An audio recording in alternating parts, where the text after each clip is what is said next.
kaming mga Grab driver at mga rider ang nagtsatsaga dyan. So, from the word nagtsatsaga, it means hindi nila deserve kung ano yung kinakain nila.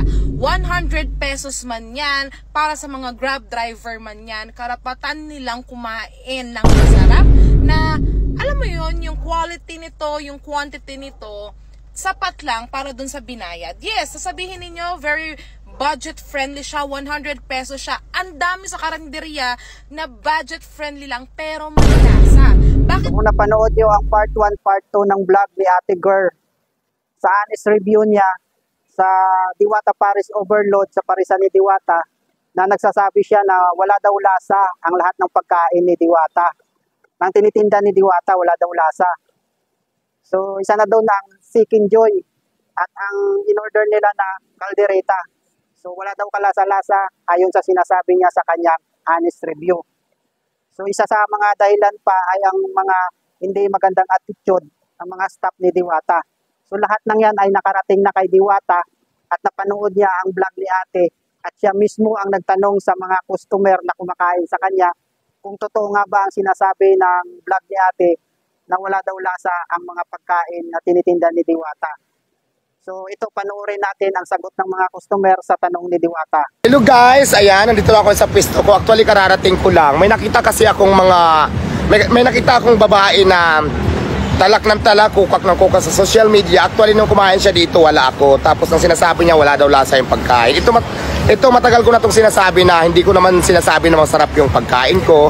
Kung hindi mo nagustuhan, pwede ka namang hindi na bumalik, huwag mo ka i-recommend o whatsoever. Ang napansin ko lang doon sa babae, masyadong OA naman yung acting kasi lahat daw ng in-order niya wala daw lasa. So nandito kayo ngayon, may mga kumakain, magtatanong tayo nang hindi ito scripted, ang nanaayon sa kanilang naramdaman para maging fair lang tayo. So andito sila ate, tatanungin natin may mga kumakain. Ate, may nakita kasi akong vlog, wala daw lasa yung pagkain ko, may nakita talaga ako. So ito mag-comment kayo ng naayon sa naramdaman nyo kasi hindi ko naman kayo kilala, pumunta lang kayo dito. Wala bang lasa? Masarap po. Oh, masarap, di ba? O ayan na, ayan. Ano ang lasa? Kasi sabi niya, nag-order siya ng chicken, nag-order siya ng overload.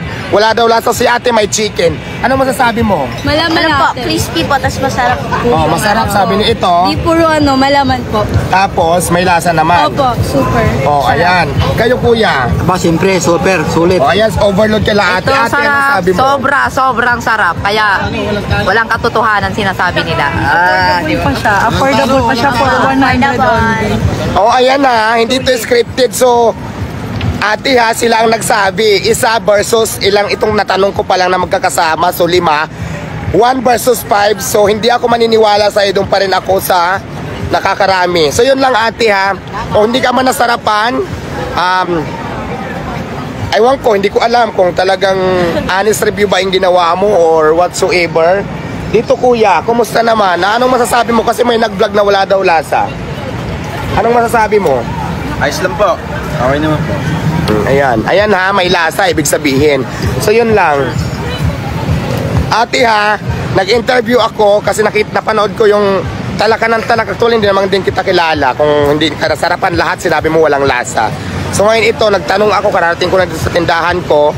So yun, kaya doon pa rin ako talaga sa mga sasabing may lasa yung yung tinda ko. Kasi imagine mo, hindi ako naniniwala kasi lahat naman may lasa. Yun nga lang siguro, baka lang baka hindi mo lang nagustuhan at saka sinasabi mo may hindi maganda yung serve sa'yo ng tao ko.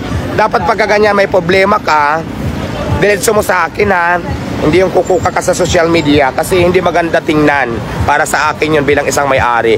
Sa sunod, yung mga pumupunta dito kung may complain, mas maganda siguro kung gusto mo talaga, concerned ka, gusto mo ako mag-improve pa, sasabihin mo lahat sa akin kung anong problema para magawa natin ng solusyon o magawa ko ng paraan. Hindi magugulat na lang ako, kumukuka ka na sa social media, sinasabi mo pa lahat, puro paninira. So, hindi maganda yan ugali mo sayang, social-sosyalan ka pa naman, pero hindi ako naniwala sa'yo. So yun lang ate, sana makita mo tong video ko. Salamat. Mabuhay ka.